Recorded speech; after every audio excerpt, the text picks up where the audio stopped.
CEO Ronald Hitler from Create the Difference. Today we're going to talk to you about how to sand a bowling ball with a bowling ball spinner. So the first thing you're going to want to do is decide the kind of grit that you want on your bowling ball. So you can go to the manufacturer's website and look what they recommend. If you're going to use the TrueCut sanding pads, you can skip right to the last step, meaning if a manufacturer said 500 grit, 1000 grit, 2000 grit, if you're going to use the TrueCut sanding pads, you're just going to go right to 2000 grit. So in this case, we got a bowling ball here that's kind of shiny, but we don't like the way it's performing shiny. So we're actually going to take that bowling ball to 1000 grit. So we've actually got a 1000 grit pad there. We're actually going to apply that to the little pad that he's going to use there. And then we're going to spray some TrueCut conditioner on the pad. What TrueCut conditioner does is it actually is made to double the life of the sanding pad, and it will also allow you to have a lot less mess when you're going to go ahead and sand the ball. So we'll cut the ball spinner on, and then we'll just go through the process of sanding the ball. It'll be an up and down motion. 4 times is probably just about the right amount. And you'll want to continue to use the conditioner as needed. If the ball begins to dry out, you'll put a little extra conditioner with your opposite hand to keep the ball nice and wet. So that's good.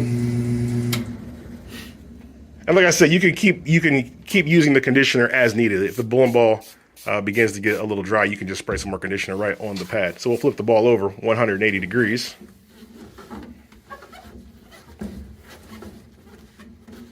Yep, and we'll do the exact same thing.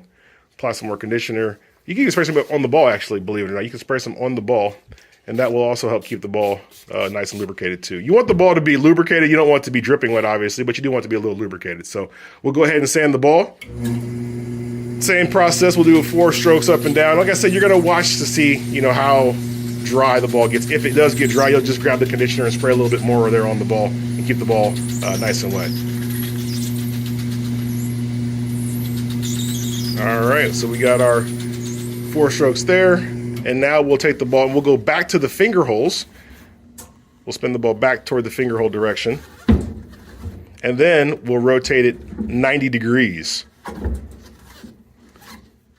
just like so, and do the exact same thing again. We're going to spray conditioner on the TrueCut sanding pad. We'll spray conditioner on the ball, and then we'll get to sanding it in that 4-stroke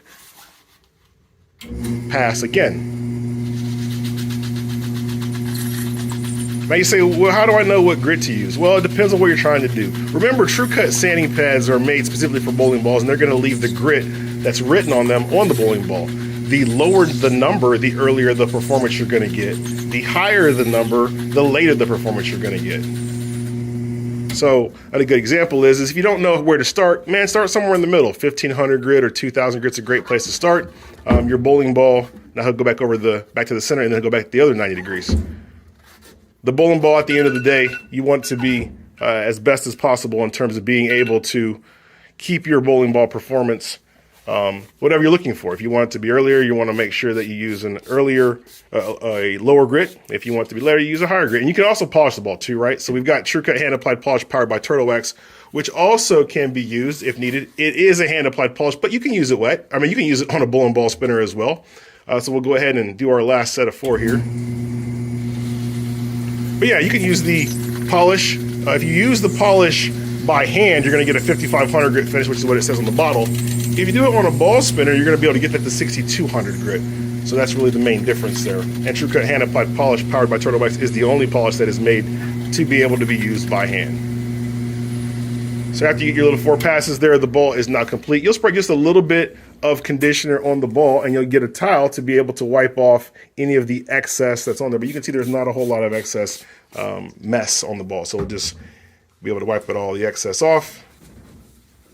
And conditioner is not a ball cleaner, but it won't harm the ball by any means. We'll flip the ball over, do the other side, and then the ball will be nice sanded. And you can see not a whole lot. There's definitely a little bit of residual there, but not a whole lot. So we just wipe it off.